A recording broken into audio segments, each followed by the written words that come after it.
皆さんごきげんよう、上川薫です。今回取り上げる話題はウクライナ情勢関連のニュースを追っていきます。まず最初に取り上げるのはトランプ大統領とプーチン大統領との電話協議について、3月に行われて以来2ヶ月ぶり、今回の話し合いによって何かが決まるといった目処は全く立っていません。しかし、電話協議を行うことそれ自体は非常に重要でしょう。現在トランプ大統領は少しだけロシアに対して厳しく当たろうとしています。ここ最近の動きとして、ウクライナに対する防衛装備品の移転を認めたり、米国製兵器の販売についても許可などしています。従来はそのような動きすらもかなり止めていましたから、ほんのちょっとではありますが、ウクライナ支援に前向きになっています。前回電話協議が行われた2ヶ月前の時には、ロシアに対して非常に寄り添った発言を繰り返し、ゼレンスキー大統領への批判を強めていました。その頃に比べれば今の状況の方がずっと改善しています。そのような立場の違いがあった上での電話協議であれば、プーチン大統領が停戦する気がないといったことを汲み取れる可能性があります。あまり期待はできませんが、直接話し合った方がプーチン大統領の意図を直に感じる可能性が生まれます。これまではアメリカ側から特使がロシアへと赴き、そしてプーチン大統領と話し合いを行ってきました。その場では何も決まらないといったことが繰り返されてきたわけで、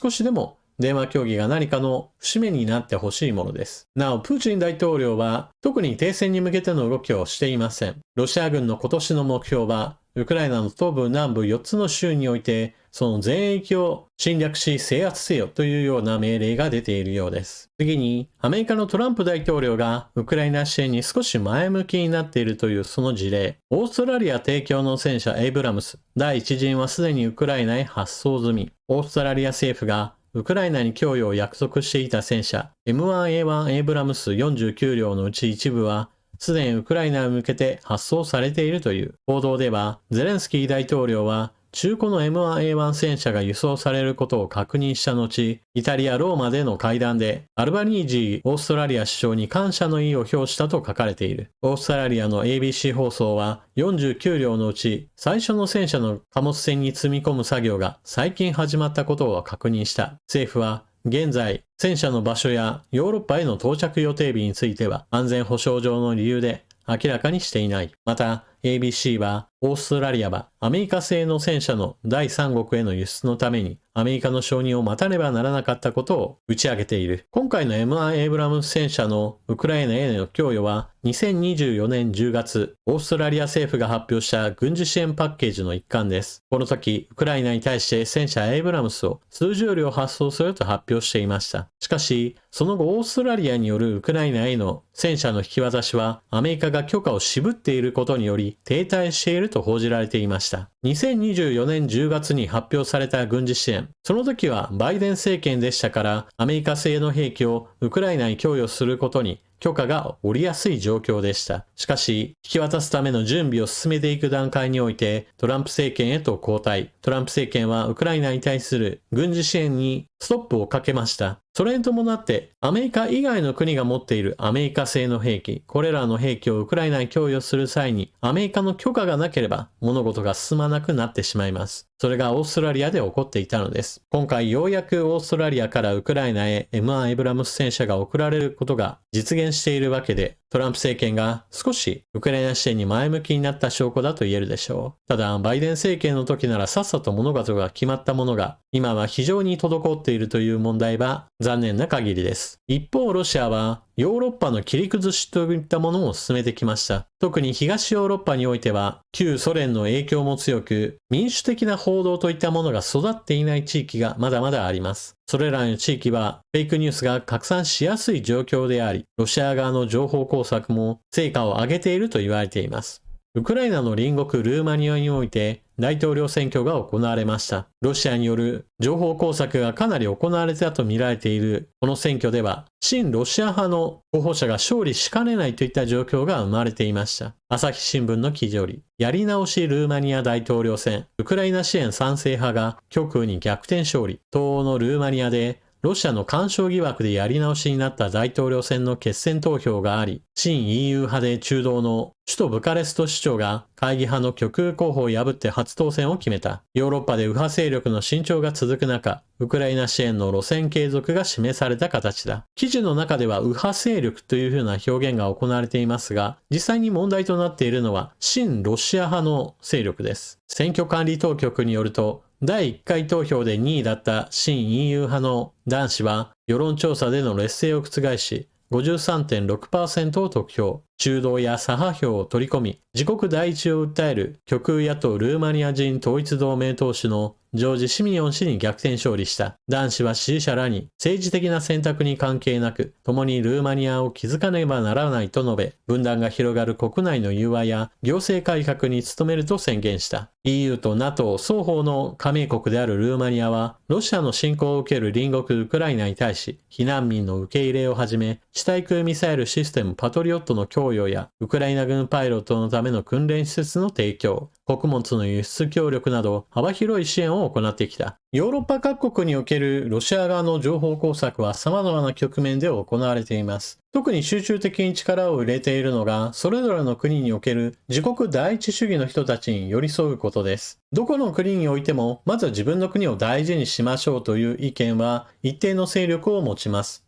特にヨーロッパにおいては、他の国からの難民や移民といったものを受け入れすぎたがために、国内の治安問題や文化的な衝突といったものも非常に広く社会問題として発生しています。それらの人たちが自分の国を大事にしようといえば、それに対するそうだそうだと賛同する人はたくさんいます。その上で、それら自国第一主義者の人たちに対して、親ロシア思想といったものをどんどんと吹き込んでいくわけです。他の国のことがどうなっても良いじゃないか、まずは自分の国を守ることに集中しようといった意見を作り出していくことによって、それぞれの地域で政治勢力としての親ロシア派といったものを形作っていくわけです。ですからよく極右だからといったような形で取り上げられることが多いわけですが、逆に言えば極右だからこそそこにつけ込む隙が生まれているというわけです。このような状況は何も東ヨーロッパだからというわけでもないですし、ヨーロッパ全域でもまたアメリカにおいても同じ動きが見られます。アメリカにおいては自国第一主義といえば今まさにトランプ大統領が取り組んでいる政策で、他の国がどうなってもいいからまずはアメリカの繁栄を第一にし政策を実施していこうという話をしています。これは国際的な協調や国際的な信用といったものに対する自ら破壊する行為なのですが、しかしそれはアメリカ国民にしてみればようやく政治指導者が国民のことを一番大事にしてくれるんだという意味で一部の熱狂的な支持を受けるわけです。このような構造的な国際情勢に対する気遣いやその支援のための予算といったものをもっともっとカットして国内に戻すべきだという政治的な主張は日本においても同様の効果をいずれは大きくもたらすでしょう。続いてはロシアの戦争に対する適応能力について解説しておきましょう。関連記事は読売新聞より、ロシア軍が最大規模273機の無人機攻撃、ウクライナの首都キーウで死者も、ウクライナとの直接協議で強硬姿勢を崩さず、ウクライナ空軍は18日、侵略を続けるロシア軍が無人機273機を投入してウクライナ各地を攻撃したと発表した。ウクライナの複数のメディアはロシア軍による最大規模の無人機攻撃だと伝えた。プーチン政権は16日に行ったウクライナとの直接協議で強硬姿勢を崩さず攻勢も強めている。ウクライナ空軍によると無人機攻撃はロシア西部ブリャンスク州などから行われた。ウクライナ側は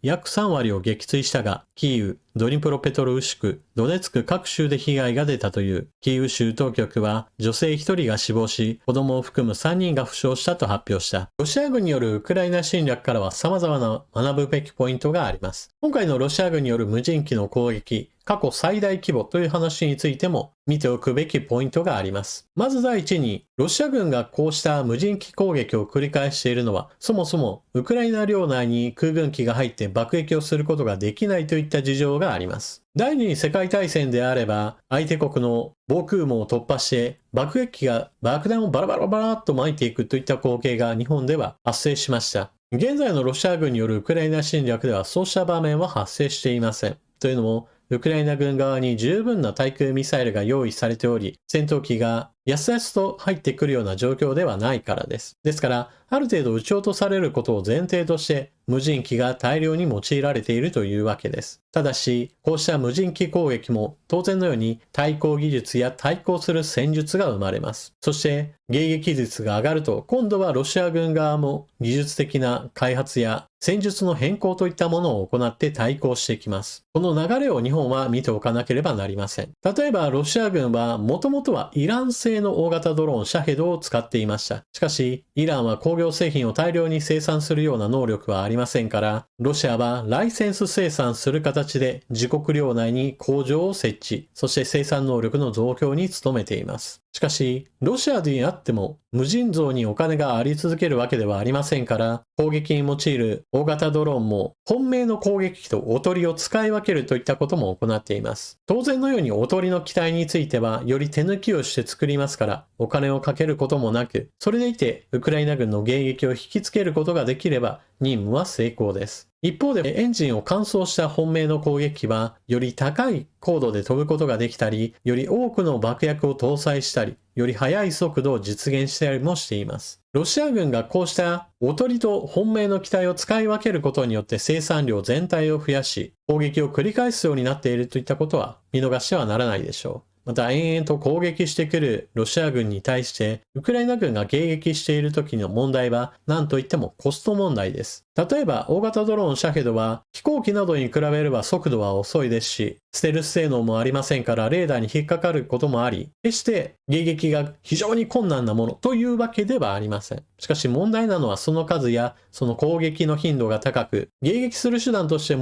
も高精度な対空ミサイルを大量に使うわけにはいきません。このことは日本に持ち帰った時に考えなければならないことがあります。それは1発2発の弾道ミサイルによる攻撃であったり大型ドローンの攻撃であれば、日本には防空システムとしてパトリオットミサイルがあり、これらを迎撃することが一応可能です。もちろん 100% 迎撃できるとは決まってはいませんが、少なくとも対抗手段はあります。ただし、ロシアによるウクライナ侵略で見られるように何年間もそれも毎日のようにといったような形で遠距離攻撃が繰り返される状況になると、対空ミサイルでの迎撃は実質問題、お金の面でもまた製造力という意味においてもとてもではないですが間に合うものではありません。この点に関して自衛隊では現在のところ2つの手段についての兵器開発に取り組んでいます。それがレールガンとレーザーです。現在のところレーザーにしてもレールガンにしてもまだ実戦配備できるレベルにはありません。しかし、技術的な開発を繰り返していくことによって、より遠くのものを、より高速なものを撃墜できる能力といったものが上がってくることは間違いないでしょう。こうしたレーザーもレールガンもどっちも開発が進められていて、しかもそれが実用化する段階へと達しつつあるのは、一部の国に限られています。日本にはまだまだ基礎的な工業力があり、これらの開発を行うことによって現物を国産化する能力があります。ただ、こうした兵器の開発にはどうしてもお金も人も多く必要です。日本の場合だとどうしても自衛隊にのみ兵器を供給するような状態であって、その売り上げはどうしても見返りがかなり少ないものです。このような状態を少しでも解消するために、日本の兵器産業には他の国に売ってある程度の売り上げを上げて、その利益をもとにして次の兵器を開発するといった体制を整えてもらえるよう政府も推進すべきでしょう。しかし、そのような話をすると、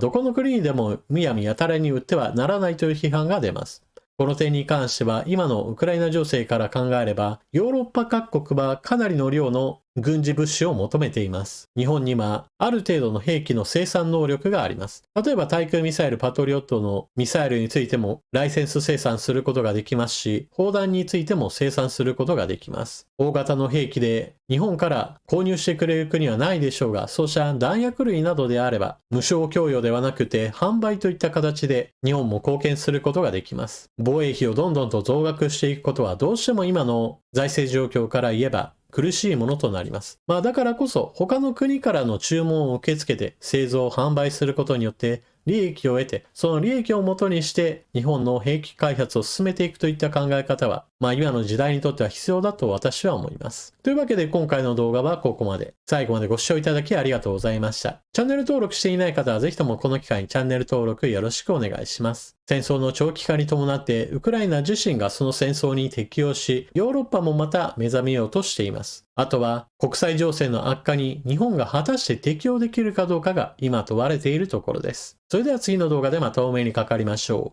う。またね。